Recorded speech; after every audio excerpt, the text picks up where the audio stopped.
This is the session on water policy in Wisconsin for 2020 legislative update.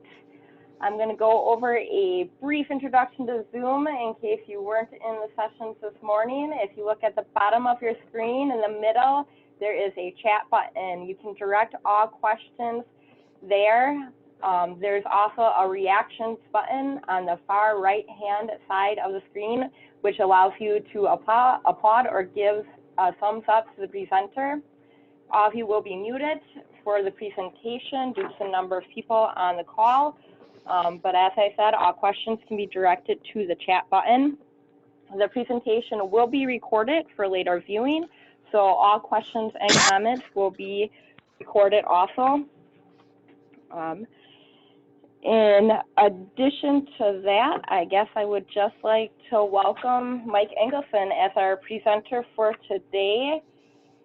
His topic is Water Policy in Wisconsin 2020 Legislative Updates, and a background on Michael. He started with Wisconsin Lakes in 2009 as Communications Director and became the organization's Executive Director and Lobbyist in 2012. He has extensive experience with nonprofit organizations as staff or as a board member, including the River Alliance of Wisconsin, 1000 Friends of Wisconsin, the Tenant Resource Center, Wisconsin Community Fund, and Prairie Music and Arts. A graduate of Lawrence University and the University of Wisconsin Law School, he enjoys time out on the water as well as both listening to and making music. There are many laws, policies, and procedures when it comes to lake use and management in Wisconsin. This presentation will cover how the current legislature is affecting such use and management, and what you can do to make your voice heard as a lakeshore owner and or concerned citizen. So with that, I'll let Mike go ahead and take the stage. Thanks, Ashley, and welcome everybody. Thanks for joining us today. If you were in the first two sessions, especially the first session in this stream, you're relaxed, you've had wonderful experience learning about how beautiful humanity can be and the wonders of nature and everything. And so now I get to follow up and talk about laws and legislation. And yeah, so thanks for all of you for actually being interested in wanting to join me for this. Just a quick little bit about Wisconsin Lakes and who we are and what we do. For those of you who don't know us, we're the organization of lake associations and lake districts, a statewide nonprofit association.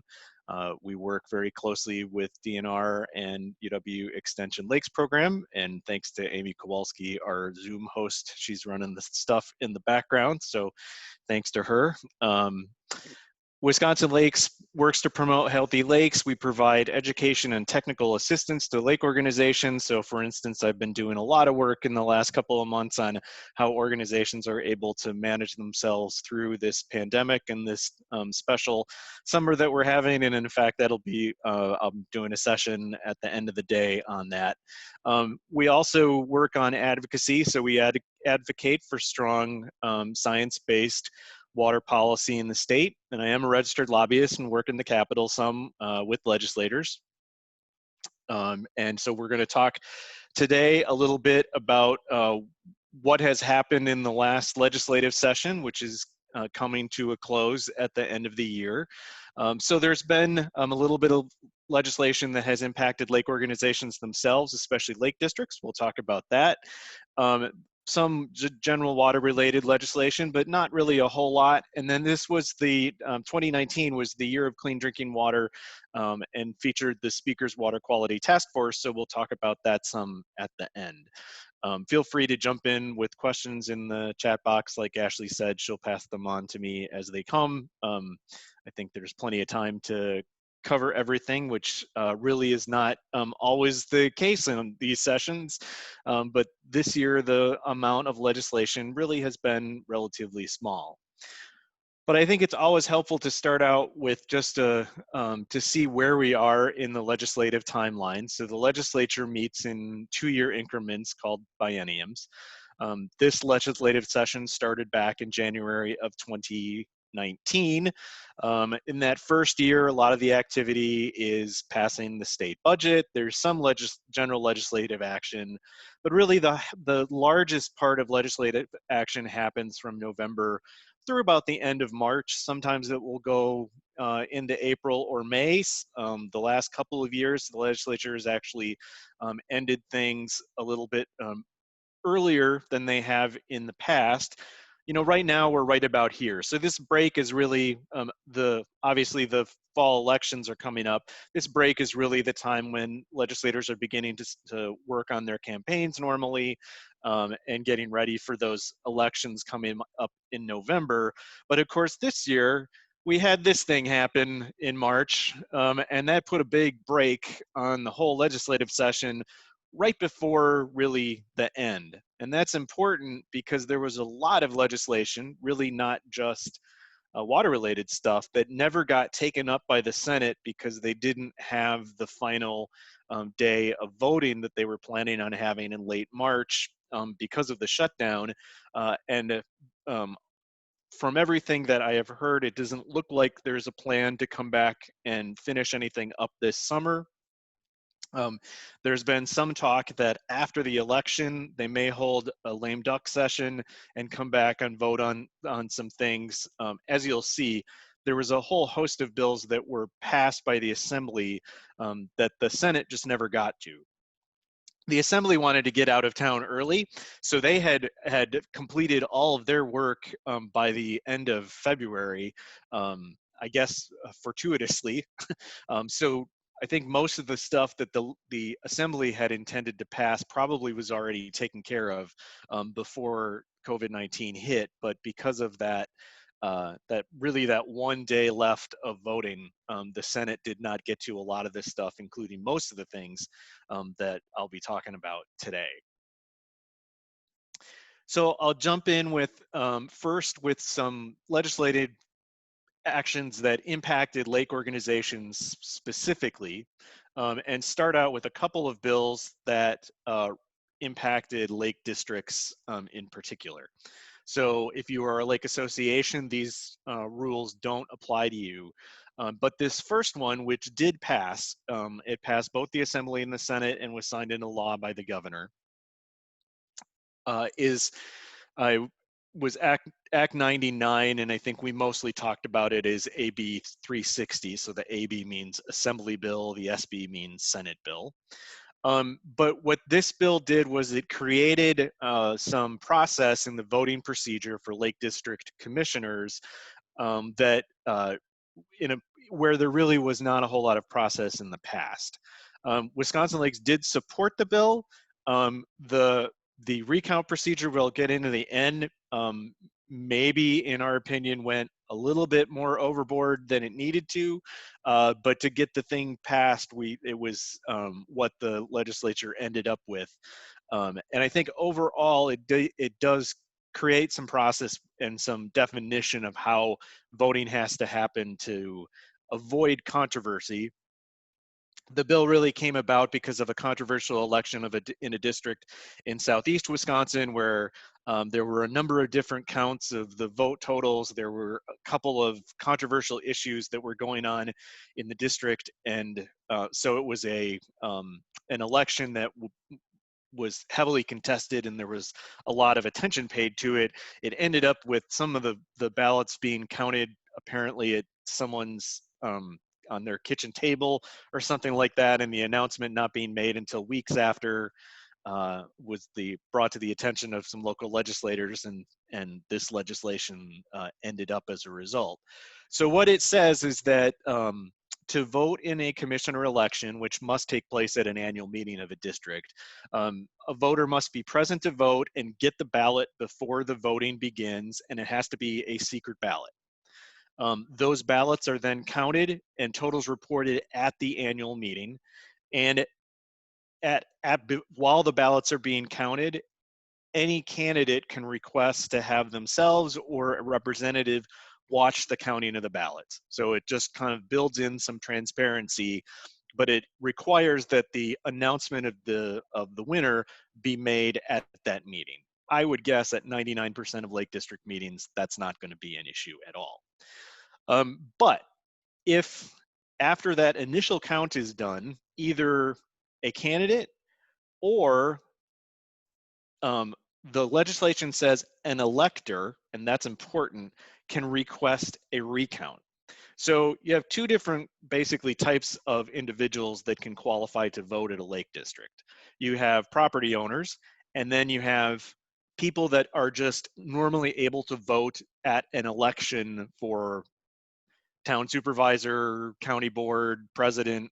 They're registered to vote, or they could register to vote at that location in the district. They're called electors in the statutes. And the way this bill got written, an elector or the candidates can request a recount, which I think is a drafting error and cut out property owners, but technically the way I read the bill, a property owner could not request a recount if they don't normally vote within the district. At any rate, once that request is made, you have to look at the number of votes that were cast in the election. If there were less than 100 cast, it's pretty simple. The vote is just recounted as many times as necessary to get 2 consecutive identical recounts, and then that becomes the final result of the election. That all happens right there at the meeting. But where it gets more complicated, was there a question? Can I interrupt your question? Yeah. I have a question here of what is a lake district? Oh, sure. Good question, actually. So there are two types of lake organizations in the state. Lake associations are your run-of-the-mill nonprofit organization.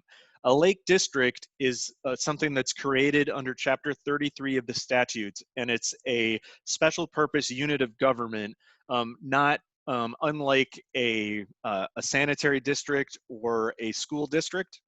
So lake districts can have the authority to levy a property tax at, it's not a large amount, but they have the ability to do so to raise money for lake management projects. There's a limited number of things that lake districts can do. They all have to revolve around lake management, but there's about 220-ish lake districts around Wisconsin. All over the state. So with the Lake Association, of course, to be a member, you pay some amount of money voluntarily. If you live in a lake district, that you're part of that lake district. And that's why this whole election procedure is sort of tied into and looks very much like the election procedure that you would have for a school board member or something like that. So if there are more than 100 or more votes cast, there's one recount at the meeting, and if no one says anything, then we're done with that. That recount becomes the official judgment. If the runner-up in the election, however, requests, there can be a second recount that is actually conducted by the clerk of the largest municipality in the district. So the district has to take all of those secret ballots, bundle them up in a bag, slap a tamper-proof seal on them, take them to the clerk counts them. I think they have 2 weeks to get a decision, a result determined, and then it's reported out. But in the past, there was no provision for any kind of a recount procedure at all. And every once in a while, these contested elections would end in controversy, and the legislator felt that because of that ability to tax, and because it's a special purpose unit of government, that there had to be a little bit more of a transparent process and an objective counting process in a recount. So that bill passed into law and is now in place. So elections that happen this summer for lake districts all fall under that law. That actually impacts the ability of districts to modify their annual meetings for in relation to the pandemic. And I'll get into that later in the afternoon if you're interested to hear more about that.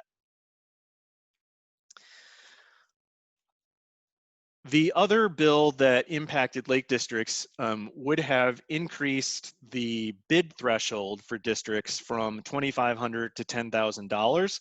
Wisconsin Lake strongly supported that bill. That bid amount had not been raised since 1978, I believe. So what the law says is that districts have to put out for bid any request for purchases or services that would total more than $2,500.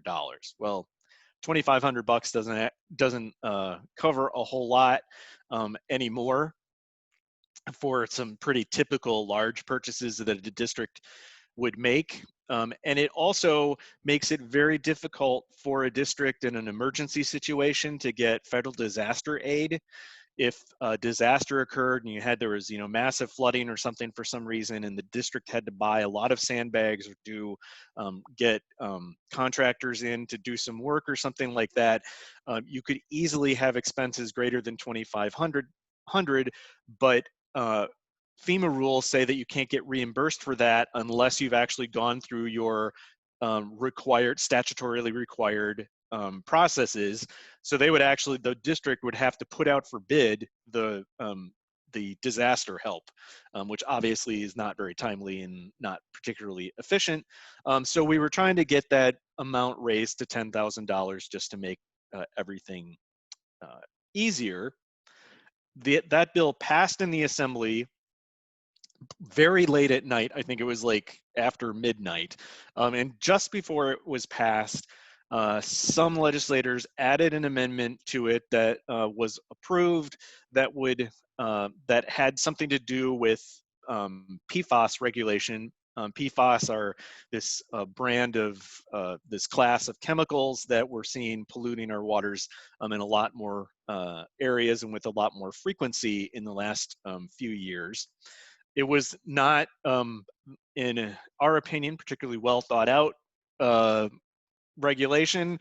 It was done kind of quickly. There were a lot of other bills that could have been passed that did the exact same thing, and there was a lot of consternation on the part of not only some people in the Assembly, but senators especially, to the point where if this bill was to be brought up for a vote in the Senate, we kind of doubt that it would pass because of the PFAS stuff, when the completely unrelated Lake District part really does need to pass, and I don't think there's any objection to that. Just every legislator I talked to thought that that part made complete sense. Regardless, it's one of the bills that has not been acted on yet, so if the Senate doesn't come back and vote on anything, it's kind of a moot point. And just to be clear, so that if this is not voted on by the end of the year, the bill dies completely. After this election, there will be a completely new legislature that gets seated in January, and then they start over from scratch. So this bill and any others that don't pass would have to go through the whole legislative process over again. Any other questions on any of the Lake District stuff before I go on? I can maybe start talking about the next bill while you're all typing things into the chat if you have them. I'm actually going to skip over that one for a second because I have a feeling that will garner some discussion, and I'll jump to this one first. There is a bill, AB 701, SB 631, that would create a hydrologic restoration general permit. And the first time I read this, I thought, what the heck is a hydrologic restoration general permit? So I'll unpack the title and tell you about the bill as we go along. Hydrologic restoration means some sort of process that restores wetland and flood capacity to a watershed, so through a number of different restoration processes. So, it could be just restoring an upland wetland that will slow down the flow of water into a river or a lake. Helps with water quality, helps with flood control. The idea is to reestablish and restore the natural conditions of that watershed. So in the past, these kind of activities had to be done by an individual permit, where the person or entity that wants to do them goes to DNR, asks for an individual permit. There's a number of restrictions and procedures that have to be followed to get an individual permit.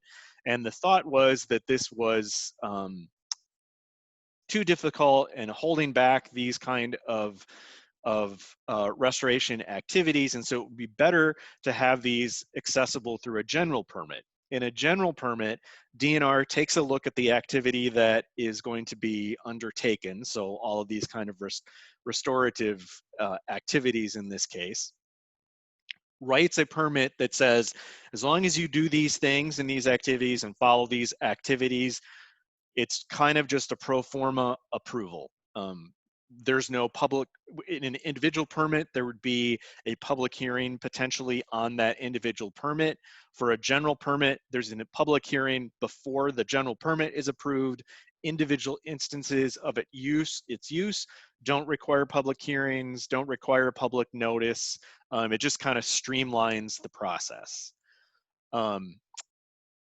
The bill also created a hydrologic restoration and management advisory committee at DNR, which would just be a body of experts on hydrologic restoration activities that would then be able to sort of inform the DNR on permitting and best practices and things like that.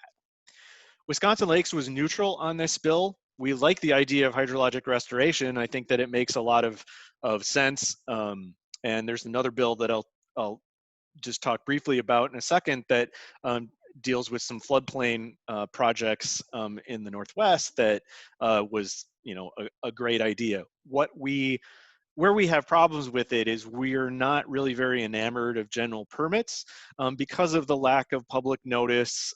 They're much easier to be used for reasons that don't really that don't necessarily follow the original intent of the permit. So there is some concern on our part there, and there was no tie-in to any kind of a lake management plan or a watershed level plan or anything like that. And we just felt like the bill probably could have been could use a little more work on that end, I guess. So it wasn't something that we felt like we needed to oppose because it was a bad idea, but we weren't completely on board because we just weren't sure about it. This is another one that has not passed, so there would probably be some opportunities to look at it again in the future. There was also this flood reduction pilot project, the bill that I just talked about, that did pass, that created up to 3 natural pilot projects in Ashland County. I don't have any information on how those have ended up or what has been done with those, but that the kind of, as I understand it at least, the kind of things that those pilot projects would do were similar to some of the things in this hydrologic restoration permit. So Ashley, any questions up to this point?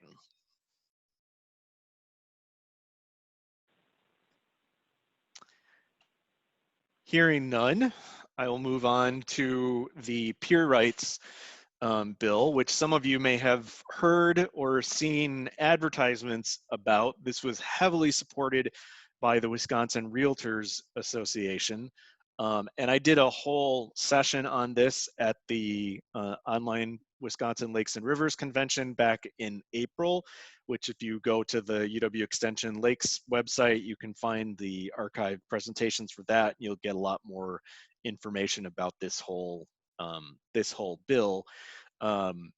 So what this bill did, the intent was to overturn a Supreme Court decision that came down, Wisconsin Supreme Court decision in, I believe, 2018. It was the case of Movrich v. Lobermeyer, originated on Sailor Lake flowage, I believe. I can't remember what county that is, but it's northwest Wisconsin. At any rate, the holding in the case was that an owner of Lakebed property held a fundamental right to refuse the entry of any other person, just like when you own home property, someone can't build, your neighbor can't build a shed on your property without permission. A lakebed owner can prevent a shoreline property owner who doesn't own the lakebed from putting in a pier without the permission of the lakebed owner. The bill would overturn that decision and flip the ruling to say that the shoreland property owner does have that right as a waterfront property owner. The rights that the waterfront property owner have trump that fundamental, that sort of general property right of keeping people off of your land. So these kind of situations don't come up terribly often. And in fact, one of the things that was pointed out in much of the discussion around the bill was that this was a problem that, to everyone's knowledge, had never arisen, at least to the point where it resulted in a legal action in the, over a century and a half of Wisconsin law related to this sort of thing.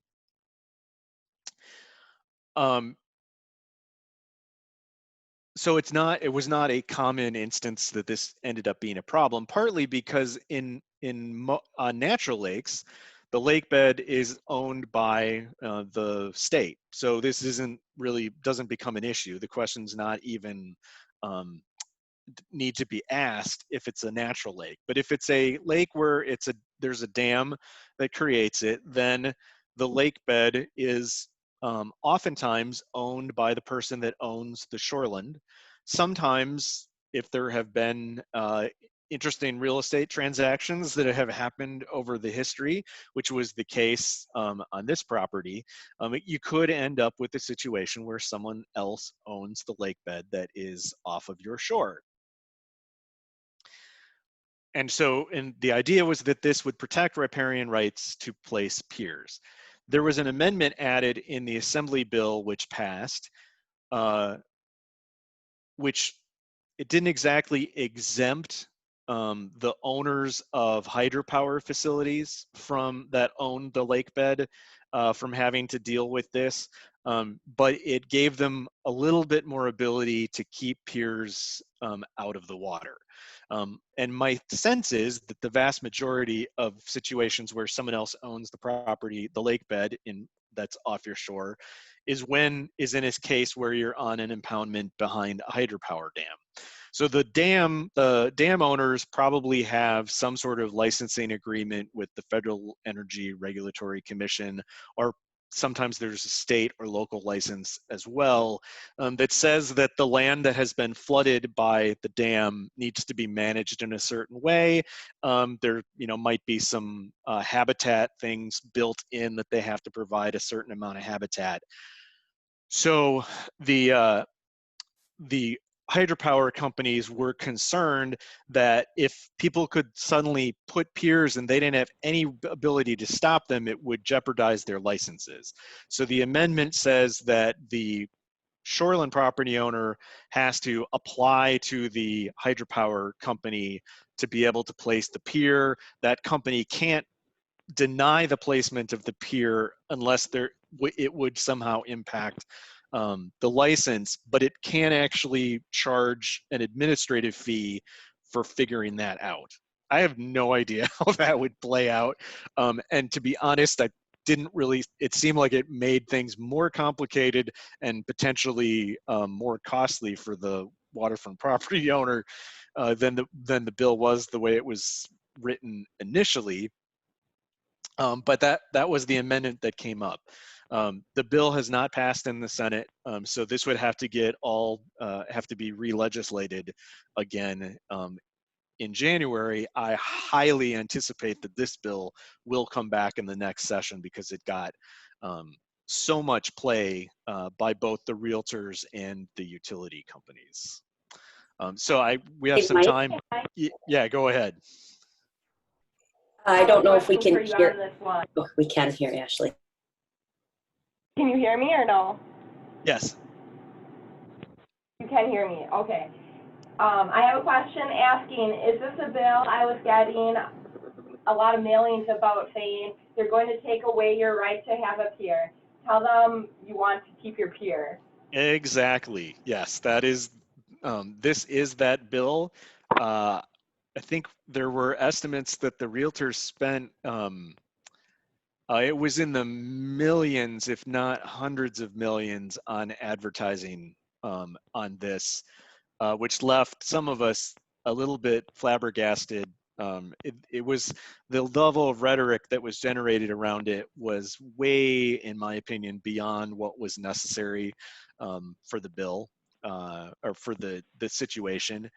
I think it was worth considering the legislation.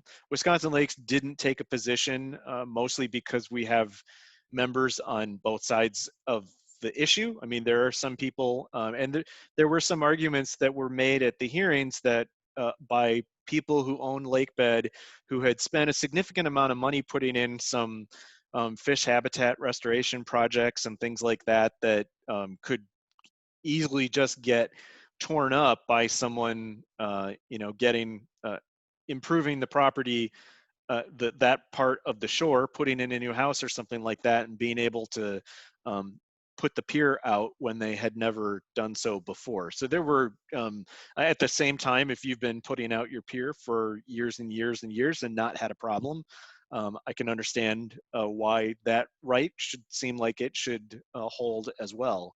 So this is really a situation where these competing property rights, that this dispute that had sort of been sitting there all along in property law, just finally bubbled up to the surface and reached the level of a court case, and then legislation to attempt to overturn it.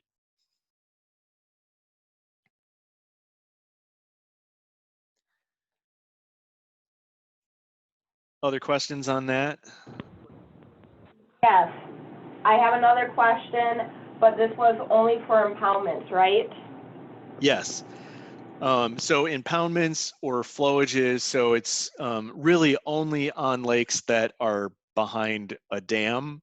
And like I said, in a lot of instances, the waterfront property owner owns the lake bed, in the case of an impoundment.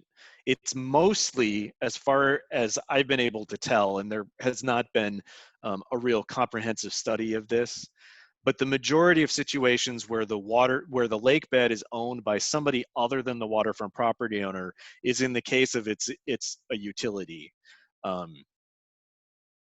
Or somebody else that that is running the dam for hydropower purposes. Probably the vast majority of dams in the state, I may be speaking out of turn on this, but I think the vast majority of dams in the state are probably old, like gristmill dams. They're not for hydropower, and in most of those cases, those lakebed properties were probably parceled out and sold with the when the properties were originally divided and bought.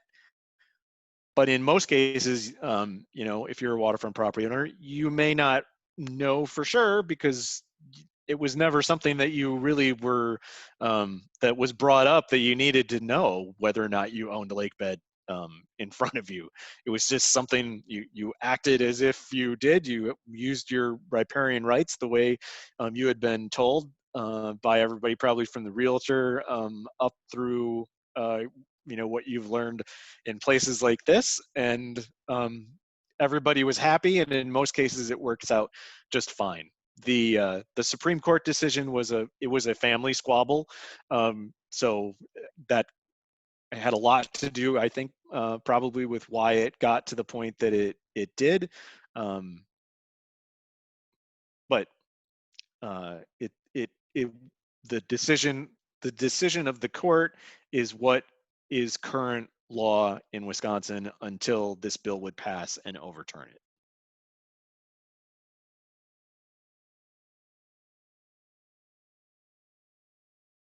Any other questions or concerns on that one?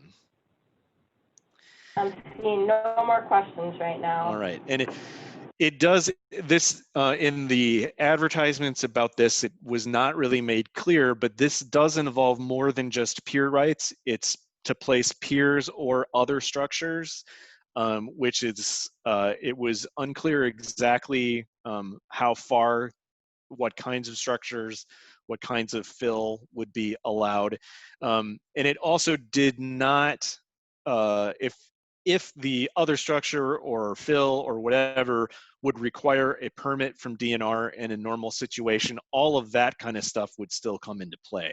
This only dealt with the question of, could you do it on this other person's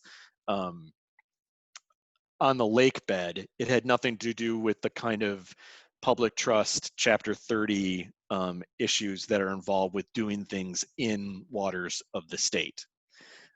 And I'm guessing that Mike Kane, who's doing the presentation after me on the public trust doctrine, will get into some of that that kind of stuff. So if you have questions, and you might want to stick around and ask him how this all interplays.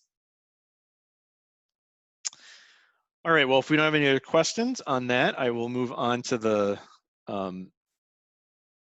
next section. I did want to point out before I get into the Water Quality Task Force about the stuff that we did not see this session. So unlike in the past couple of sessions, there was not, any kind of or very much legislation that had to deal with reduction and protection of wetlands, changes to the definition of navigability, high capacity well issues didn't come up in any legislation this session, which was all very different from the past, largely I think because the party holding the governor's office is now the Democrats, and Governor Evers would likely have vetoed most of the bills we've seen in the past that that Governor Walker would have signed. So the legislature was realistic that stuff they could get things passed through a Republican legislature, but it was just probably not going to get signed, and that put a break on a lot of the really huge problems that came up. I will say, I don't have a slide on this, but in relation to high capacity wells, there was a bill passed in this was a number of years ago that limited the ability of DNR and other state agencies to do anything beyond what they were given the power to do in a statute that was passed by the legislature. And at the time, Attorney General Schimmel issued an opinion that said that impacted the agency's ability when it was considering a permit for a high capacity well to look at the impact of how that well would impact the environment in general in association with all of the other wells and all of the other things impacting groundwater in that area. This was really an important and controversial thing in the central part of the state, especially where there are a lot of high capacity wells because of large agricultural interests with potatoes, and a lot of potatoes and vegetables being grown in that part of the state. At the time, water levels were low, and the water withdrawals were actually impacting water levels in lakes and rivers. Not seeing that quite as much now with climate changes causing so much more rainfall at the moment in the state. But the new Attorney General Call, just released an opinion revoking the previous opinion, and so now the department is able to consider cumulative impacts of all the wells in a region when approving a permit for a new high capacity well. Probably don't see that issue crop up a whole lot in Northwest Wisconsin, but it's certainly in the central part of the state, and it had begun to have some impacts on things in the Southeast as well. So one of the other reasons that we didn't see a bunch of the stuff like I've got on this slide was because before the elections, there were some studies done and a lot of reports coming out in both the northeast area around Kewaunee and in the southwest in the driftless part of the state of wells becoming up being contaminated with either this new class of, it's not a new class of chemicals, but it was one that we hadn't really heard of talked about as far as water contamination much, called PFAS. That's an acronym for words that have 10 syllables that I don't remember and wouldn't be able to pronounce anyway. So it's PFAS. So there were reports of those coming up, and also a lot of nitrate contamination in wells that were affecting drinking water quality. This became an issue in the election for a number of assembly districts, to the point where it had to kind of be taken seriously by legislative leadership that this issue of water quality was a problem in the state. 2019 was declared the year of clean drinking water by Governor Evers, so there was a lot of activity at the executive level to work on at least drinking water as a water quality issue. And so Speaker Robin Vos of the Assembly announced that he was creating a speakers task force on water quality. And this was a bipartisan joint committee, so there were members of both the Assembly and the Senate. Because the Republicans had the majority, joint committees always are weighted in favor of the Republicans, so there were more Republicans than there were Democrats. But there was both an majority and minority party chair. So Representative Todd Novak was the Republican chair, and Representative Christina Shanklin was the Democratic co-chair. That committee worked through 2019. Their charge was to gather information, do research on water quality. It was very generally defined to not really only include drinking water. So they looked at drinking, at groundwater, and at surface water quality issues. And they were to issue a report to the legislature, and then from that there was intended to be some legislation that was developed. The committee held hearings all around the state. I think there were 13 hearings maybe at different in all regions. So there were a number in the South. There was one closest to the Northwest. I guess there was one in Superior, and there was one at UW Stout in Menominee, Tomahawk, Green Bay, Stevens Point, Kenosha, Racine. There was one in Milwaukee. I forget where the one in the Southwest was, maybe La Crosse. Many of them went for 6 to 8 hours. I sat through about 2/3 of them. There was invited guests, so experts on water science, water regulation and policy, academics, university interests in how we could study these problems better. Wide range of invited guests. Agriculture was there as well, of course. Some industry representatives from different industries that are regulated. The regulated industries is usually what they're called. So paper mills and things like that. And then citizens were invited to come and testify as well. And it was pretty overwhelming, the number of different people that came out from different backgrounds and talked about water problems in their area, everything from not being able to drink the water out of their tap to, we heard continued objections to the abandonment of county control on shoreline zoning, especially from the couple of hearings in the north. So a wide range of things that were heard. The legislators took all that, released their report in February, and then released 13 pieces of legislation. Couple of the bills covered restorative or sustainable agriculture practices. So things like promoting rotational grazing or soil health issues, things like that. There were bills related to those forever chemicals, the PFAS, both mitigating their impacts and leading to some greater regulation of them, because there's not a lot of regulation or standards on the books. Lead pipes was an issue that came up certainly in Milwaukee and also in the Superior area. There's a lot of lead pollution problem from old lead pipes. So there were bills related to that, trying to fix the nitrate and well problem, and then some university research funding in a couple of bills. Overall, I would say that Wisconsin Lakes and the other environmental organizations that participated in this whole process, we were pleased with the work that the committee did. There was no doubt that all of the legislators were very interested in this topic. They listened to what people were telling them, and going from one hearing to another, hearing the thread of questions that different legislators would ask as they became more and more knowledgeable about issues, was was good to see. And so there was a lot of good work that was done. For the most part, my feeling was that the bills that were ended up coming out of that process got at some short-term stuff, but they were not the big long-term solutions that maybe we were hoping and looking for that would come out of this effort.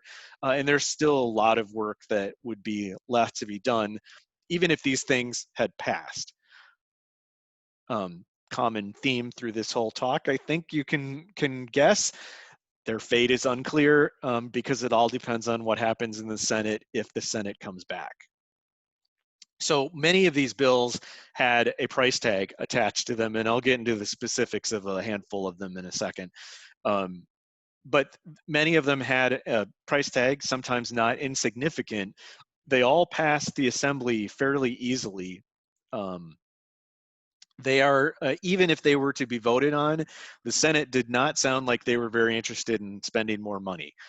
So in some of these cases, that was okay because there were bills that we didn't like, but in some of them, like the funding for county conservation departments, were things that are long overdue, that it would be disappointing if the Senate didn't actually take action on what really are just very simple actions that probably didn't need a year-long study to come up with. If we have been told, and in the Lakes and Rivers Convention session on that I did with this Lakes Policy Update, we actually had Representative Shankland and the Assistant Deputy Secretary Todd Ames of the DNR come and talk about the task force and the Year of Clean Drinking Water and give us some their own thoughts and analysis of what went on. And it sounds like that the bills that do not pass this session, they will come back next session, that the committee, both Republicans and Democrats, are pretty committed to trying to get at least some of these things passed. So we'll see what happens with that. But we supported, outright supported 5 bills. The county conservation department funding would really just fully fund county conservation departments at like $12.4 million per year, I believe. Right now, there is funding in the budget, but they don't, I think county land and water conservation departments are supposed to have, I believe it's 3 staff, and there's probably funding for about 1.5 in the budget right now. This would have fully funded this. Everyone on every side of the issue said this was the #1 thing that needed to happen. It was brought up at every hearing. It was when I went to the actual public hearings on the bills, the committees were like, you really don't even have to talk to us about this. This is a no-brainer. It's going to get approved. It flew through the Assembly, but it's probably the most expensive, and the Senate has sounded like it's balking at that. So if there is something that you're looking to talk to your senator about, this bill would be one that I would recommend at least as an important step.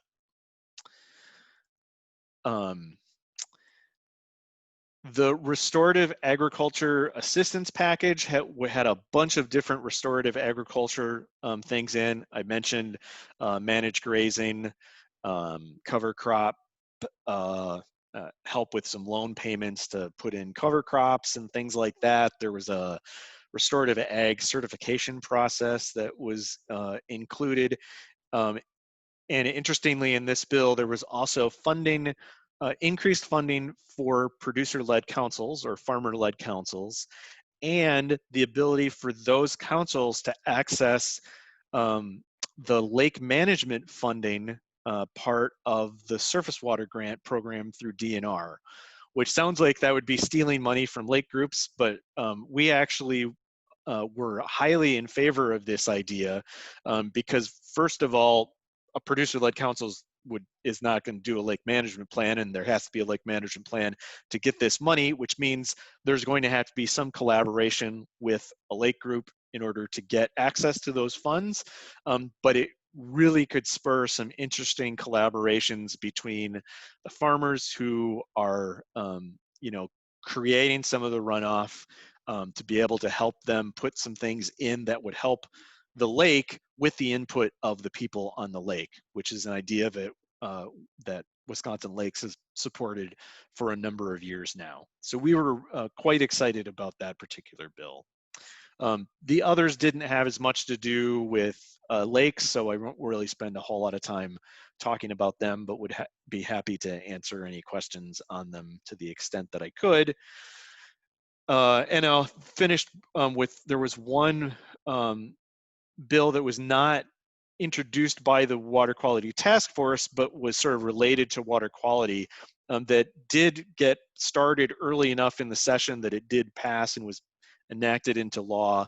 And that created a clearinghouse and sort of a brokerage system for water quality trading credits. So if you are a, say a paper mill or a municipal wastewater treatment plant, you have a certain amount of effluent that you have to keep, say phosphorus out of.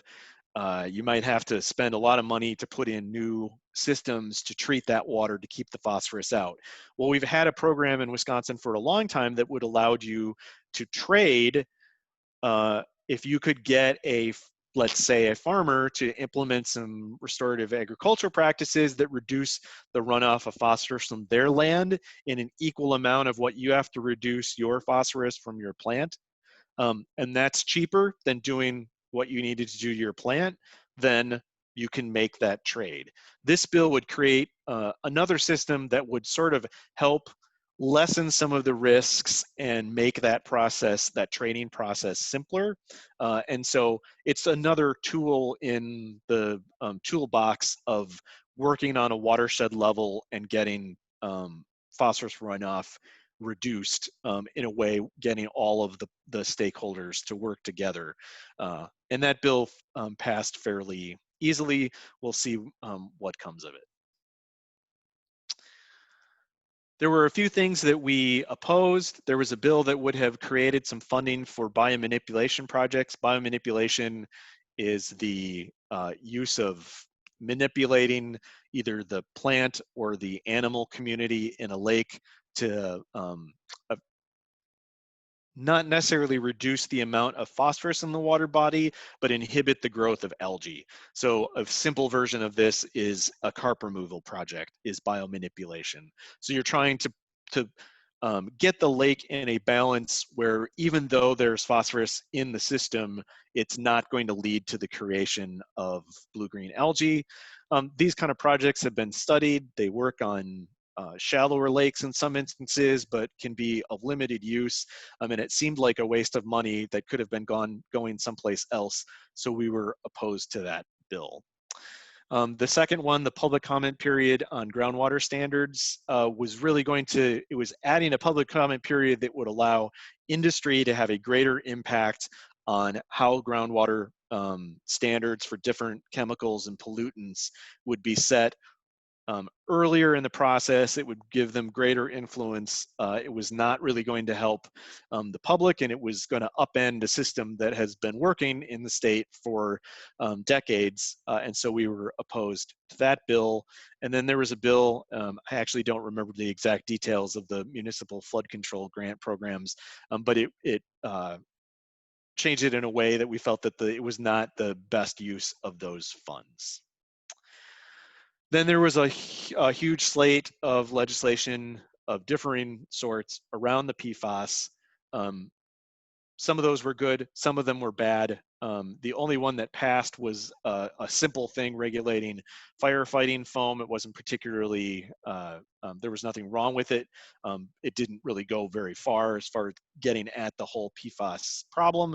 But again, none of these have actually made it through the Senate yet. Just like all the other bills that I've been talking about. So I'll pause and take any questions at that point. That's really most of the legislation that I was going to talk about. So anything you want to ask me about, I can talk about. Okay, Mike, for questions I have, would you say it is common that bills being released to the public can be misleading in their titles? Yeah, often intentionally so, and that's actually done by both sides. You always want your bill to sound like it's something that people really want, even if it's not, to make it more politically palatable. So that's, some would say that's misleading. Some would say that's just good messaging. I'll leave it up to you all to make that decision. But don't ever, I would say, don't ever take the name of a bill to have any sort of meaning whatsoever. It's always important to try to find out what it actually says, and what the consequences of it would be. Whether I've come up with the name or someone else has. Okay, and the next question is what happened with the 3 bills Wisconsin Lakes was opposed to? Oh, right. So those also, they passed the assembly. I may be wrong about this, but I think all 13 water quality task force bills passed the assembly, but have not been taken up by the Senate. I know that the biomanipulation bill, there was a lot of skepticism in the Senate over that one, so we didn't think that probably would pass. And then, like I said, any of them that had any kind of price tag were questionable of passing the Senate anyway. And that's all I have for questions right now. All right. You know, the best way for you all to keep informed on this kind of stuff, because the way the media is in the 21st century, there's not a lot of, there's not one source that you can go to for information about what's going on with environmental legislation. Certainly outlets like Wisconsin Public Radio do a fairly good job of reporting on stuff, but there's a lot that gets missed, and it's hard with so many different sources. So you do kind of have to take it on yourself to go out and find those. We do have an email that we send out periodically. Right now it's kind of dormant because there's just not a whole lot going on, but the Lake Policy Report, and we also post things in our blog on wisconsinlakes.org, so you can check that out. And I am, this got delayed a little bit by all of the COVID related webinars that I've been doing, but the Lakes in Action program is something that we've been doing for the last few years to teach both individuals and organizations how to be advocates for whatever issue it is that they want to take on. So it might be a big statewide issue, or it might be something of very local, but we, Wisconsin Lakes, and we've sometimes partnered with the River Alliance of Wisconsin on this as well, hold workshops to teach people how to do these sorts of things. With all of the success that we've had with the online stuff, I'm working on an online series of webinars that will take the Lakes in Action program online and hopefully reach an even larger number of people, because we really do feel that lake groups are kind of a quiet, underused voice that could speak pretty strongly and make conservation, especially as it relates to water and to lakes, a major issue for legislators in the state. And as evidence to that, we would not have we would not have had a water quality task force if it had not been for voters speaking up and taking some Republican legislators in districts that were heavily in their favor, and making some elections actually be real contests, because safety of the drinking water in the area rose to such a level. The Wheeler Report is a great website that collects press releases from elected officials and newspaper articles on all sorts of different topics, and they post a digest of those twice a day. So that's a great place to kind of go find things that you might miss. And if you've never watched Wisconsin Eye at wisi.org, or possibly on your cable system, they're sort of the C-SPAN of the state. You can watch action in both the Assembly and the Senate, and many of the committee hearings as well are covered on Wisconsin Eye, and all that kind of stuff is archived as well. And then I always want to end, don't forget to talk to your legislators. The more you talk to them and the more they know you, excuse me, the more likely they are to listen to you when you come to them with an issue, and that's why they're there. They want to hear from you, even if they don't necessarily agree with you on the point of view that you have. But always talk to your legislators when you have issues. And I think I'm about out of time. I'm happy to answer any other questions, but thank you so much for listening and for being interested in this. You know, it's an important, rest of the year is going to be important to see how things shape out, and then we'll be ready to go in January when the new legislature takes its seat and we start the state budget process again. Okay, thank you, Mike, for giving that talk. I have several thank yous in the comment box from listeners, and a thank you, Wisconsin Lakes, for all of your work on tracking on these bills and issues. And I'll send a thank you from the Northwest Lakes Convention for giving this update today. It's definitely appreciated that you spoke at our talk. I'm seeing no more questions pop up in the question box, but I guess thank you for everyone listening, and another thank you to all of our sponsors who are now showing up on the screen there. You can also extend your appreciation to Mike by going to the reactions and giving him a thumbs up for applause to show your appreciation for his talk today. And a note to all the listeners today, you'll be getting an email at some point after this conference that you can provide feedback on how you like this year's conference and what you'd like to hear for topics next year. Thanks a lot.